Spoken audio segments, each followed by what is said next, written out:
Alrighty, let's go see what Alienware has. Huh. Complies with CEC power consumption regulations. Ships to all states. Well, I hope they ship to all states. Alrighty, let's take a look now. This one too. Oh. This one too. Okay.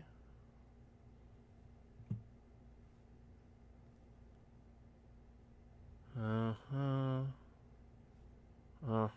Huh? Huh? Huh?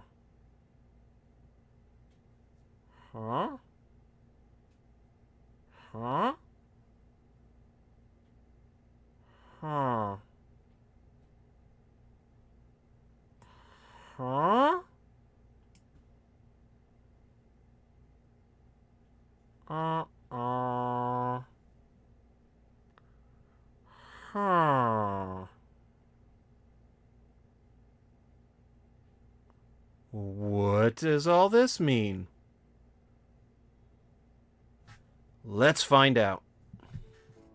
Hey everybody, this is KLTechNerd bringing you a really quick video on an issue that I keep reading about on the internet, and it's something called the Title 20. And you might see a lot of words floating around like CEC and Title 20 and things like that. And I'm sure a lot of people are like, whoa, what does that mean? And some people might even go, oh, whoa, why is Alienware not shipping a particular PCs to California and other states that have also kind of sold the started banning the sale of certain PCs. And first thing of all, I want to say that of everything that I'm reading about it, no, California is not banning gaming PCs. In fact, a lot of the information that I've been hearing has to deal with when the computers are in standby. And that is something that is a big misconception I think a lot of people may be hearing about. And I did find some documentation on it that goes further into it and further into what all this stuff means and what it could mean for the future. Basically, what it means is nothing. For a lot of people, I'm kind of interested in seeing what's going to happen in December with high-speed, high-frame rate monitors, but I guess we'll just have to kind of see when it reaches there. But right now, there is a couple of some information that I found on the particular Title 20 computer regulations, and it does not ban gaming PCs. But in fact, gaming PCs may get the most leeway. So without further ado, I am thinking, let's get into the article and let's take a look at what it all means. So basically, what happens is on July the 1st, which has already happened as of the making of this video, desktop computers, thin clients, mobile gaming systems will be required to comply with the Tier 2 performance testing, marking, and certification requirements listed in Section 1601, blah, blah, blah, blah, blah. Basically, all that means is that the reason why those computers are not being sold and shipped into California is because they do not meet this standard. My guess is it probably has something to do with the 1660 graphics card that's in it, because that would be under the compliance. And you can kind of tell that if you go over here into okay, so this stuff, and it's not gonna, okay. Super cool. Okay, well, basically what they're talking about in this is they're talking about how the computers and stuff like that is the more power that it needs, the more it's allowed to have when it's in standby. But mainly, all this stuff is all basically to regulate. Yeah, see right here. Some computers consume 50 watts of electricity in these idle modes, such as short idle, long idle, sleep, and off modes. So all of this stuff is to regulate what it does when it's not on working, but when it's just kind of sitting there doing nothing. Hopefully that doesn't affect Minecraft farms. Hee hee. And basically, things like additional hard drives, graphics cards, high bandwidth system memory, high speed Ethernet capabilities, integrated displays, refresh rates above 300 hertz, system memory, video surveillance cards, wired Ethernet or fiber cables. All of those gives you more allowance, which down here means that you're allowed to use more power when you're in standby. And as far as I know, none of this stuff is necessarily affecting gaming computers, and I apologize, but from my understanding, the gaming, like the 1660 graphics card, it's not exempt from this, so it would be covered by this. But like the 3070 card would not be exempt. One other thing to note is that okay, so yeah, right here it needs to go into sleep mode or computer off measured within 30 minutes of the user inactivity. I think Windows does that on default, so nothing important there. Transfer connected displays into sleep mode within 15 minutes of user inactivity. Windows kind of does that already, so no biggie. So, okay, so in reality, it really doesn't affect a lot of people. And you can kind of get around it if you build your own computer. So there's another options, but it's not targeting gaming PCs exactly. But the law seems to be affecting mid-range to low-range gaming computers more, and higher-end gaming computers seem to be exempt from the rules set by the CEC or Title 20. Let's go more into that. For some more clarification on what's going on here, I did find this PDF from June 2018 on Intel's own website. And this one page in particular does go into a bit more information, mainly on the high expandability computers. So now we do have an idea of what ES means from this document, expandability, whatever S means. Anyway, though, so right here, so high expandability computers is any computer that has an expandability score, okay, that's what S means, expandability score, of more than 690.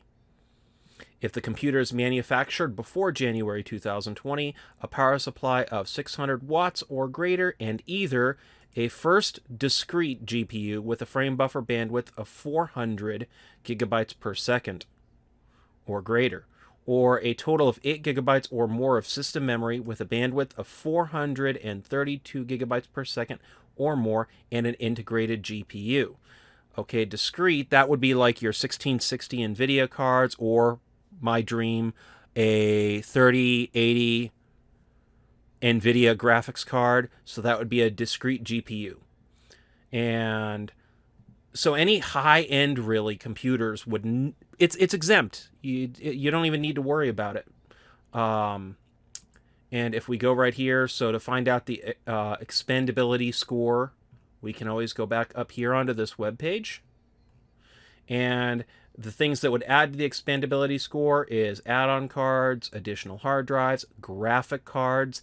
That's a big one, because if it has a graphics card, it's going to need more power. So that's a big one. Highest bandwidth system memory, high-speed Ethernet cable, integrated display, refresh rate above 300 hertz, and system memory, video surveillance card, wired Ethernet or fiber cards. So all of these things adds to your expandability score, which down here means that in standby, not even the main computer, but in standby, your computer can only use up this much power.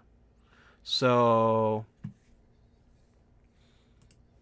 and if you have any one of these things, which is an expandability score of more than 690, if a computer's before January 2020, a power supply of 600 watts or greater, or either.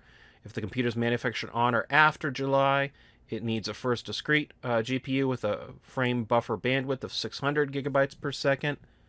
and a total of 8 gigabytes or more of system memory with a bandwidth of 632 or more integrated GPU.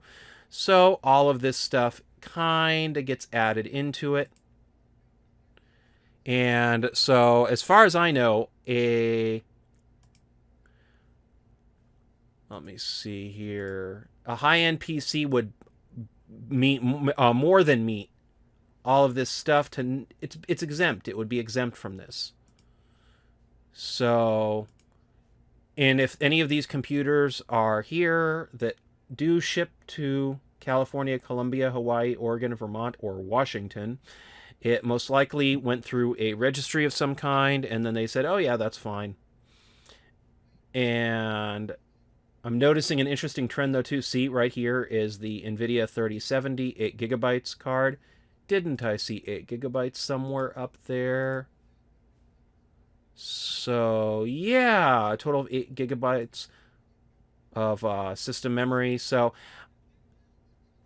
I have a feeling Alienware is going to get everything together and they're going to get all their computers fixed. So eventually all their computers are going to ship to all the states. So they're going to all ship to all of the states. And I have a feeling that a lot of people are going to... the only thing I really, really fear is that a lot of low-end computers are going to be affected because they are not going to be able to meet the standards for power consumption, such as like with the NVIDIA GeForce 1660 Super. That's my graphics card. I am shocked to think that the graphics card that I have in my computer is right here in a brand new computer. So that makes me feel special. Okay, but oh my goodness, it would not ship to me anyway. Okay, I guess I'll have to wait for this one to either get registered and or go to Arizona and buy it. Maybe. Or get a friend in Arizona. I don't know. Anyway, though, I hope that I helped anybody out who might be either angry or confused on why certain computers on websites like Alienware do not ship to California, Colorado, Hawaii, Oregon, Vermont, or Washington anymore. And I hope I added some clarification into why this is going into effect and on how it's probably going to be resolved. In short, this is really only going to affect computers that you buy from websites like Dell, and even then, it seems to me like they're already making sure that all of their computers are certified. So pretty soon, all of their computers are probably going to be able to be sold in all states. I mean, already we have 1, 2, 3, 4, 5, 6, 7, 8, 9 computers that are now compliant with CEC power consumption regulations and that are certified, and I'm sure there's more to come, and that eventually they're going to get their entire website compliant. I hope this helped out everyone. I hope this helped out someone. Have a wonderful day. If you liked this video, please don't forget to hit the like button. That really helps the channel out. And if you want to get more videos like this, please feel free to comment and say awesome video in the comment section. And if you want to get updates on videos like this, please subscribe. That way you'll be notified as soon as a new video goes live. Have a wonderful day, everybody. Thank you so much. Bye.